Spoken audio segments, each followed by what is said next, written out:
สวัสดีค่ะนักเรียนวันนี้นะคะเราก็จะมาทำความรู้จักในหัวข้อเรื่องข้อแตกต่างระหว่างเซลล์พืชและเซลล์สัตว์ไปรับชมกันเลยค่ะค่ะภาพนี้นะคะก็จะเป็นภาพแสดงข้อแตกต่างระหว่างเซลล์พืชและเซลล์สัตว์นะคะนักเรียนลองมาทายดูนะคะจากภาพสองภาพนี้นะคะคือภาพไหนคือเซลล์พืชและภาพไหนคือเซลล์สัตว์ ค่ะภาพด้านซ้ายนะคะหรือสีเขียวๆนี้ก็คือเซลล์พืชนะคะส่วนด้านขวานี้คือเซลล์สัตว์นะคะเรามาดูนะคะความแตกต่างแรกเลยที่เห็นได้ชัดเจนเลยก็คือเซลล์พืชเนี่ยจะมีรูปร่างเป็นเหลี่ยมนะคะส่วนเซลล์สัตว์เนี่ยจะเป็นกลมๆหรือรีๆนะคะต่อมานะคะที่เห็นได้ชัดเจนอีกตัวหนึ่งก็คือเซลล์วอลนะคะคือในเซลล์พืชจะมีเซลล์วอลหรือผนังเซลล์นะคะแต่ในเซลล์สัตว์จะไม่มีนะคะต่อมานะคะในเซลล์สัตว์จะมีไลโซโซมตัวนี้นะคะแต่ในเซลล์พืชไม่มีนะคะข้อสุดท้ายนะคะแวคิโอตนะคะในเซลล์พืชเนี่ยจะมีขนาดใหญ่นะคะแต่ในเซลล์สัตว์นั้น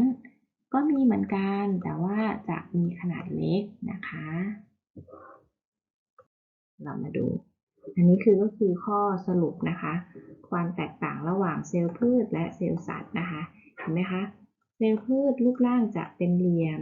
แต่เซลล์สัตว์รูปร่างจะกลมหรือรีนะคะเซลล์พืชจะมีผนังเซลล์แต่เซลล์สัตว์จะไม่มีผนังเซลล์นะคะ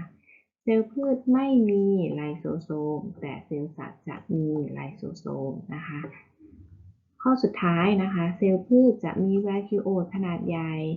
แต่เซลล์สัตว์จะเป็นแวคิโอตขนาดเล็กนะคะคราวนี้เรามาดูตัวนี้ต่อนะคะตัวสรุปที่เป็นตารางนะคะระหว่าง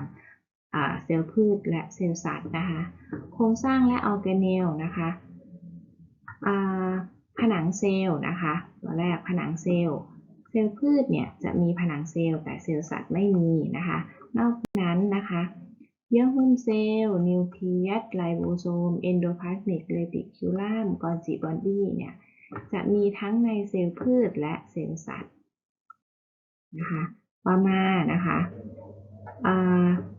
ทั้งเซลล์พืชและเซลล์สัตว์เนี่ยจะมีไมโทคอนเดรียมีแวคิโอตเหมือนกันนะคะมีไซโทพลาซึมแต่สิ่งที่แตกต่างนะคะคือเซนทิโอนะคะก็คือเซลล์พืชจะไม่มีนะคะคลอโรพลาสต์จะไม่มีในเซลล์สัตว์นะคะส่วนไลโซโซมนะคะในเซลล์พืชก็จะไม่มีเหมือนกันนะคะสุดท้ายนะคะเรามาดูการจัดระบบของสิ่งมีชีวิตนะคะสิ่งมีชีวิตนะคะเริ่มต้นจากเซลล์นะคะเซลล์ใหญ่ขึ้นมาก็จะกลายเป็นระบบเนื้อเยื่อนะคะ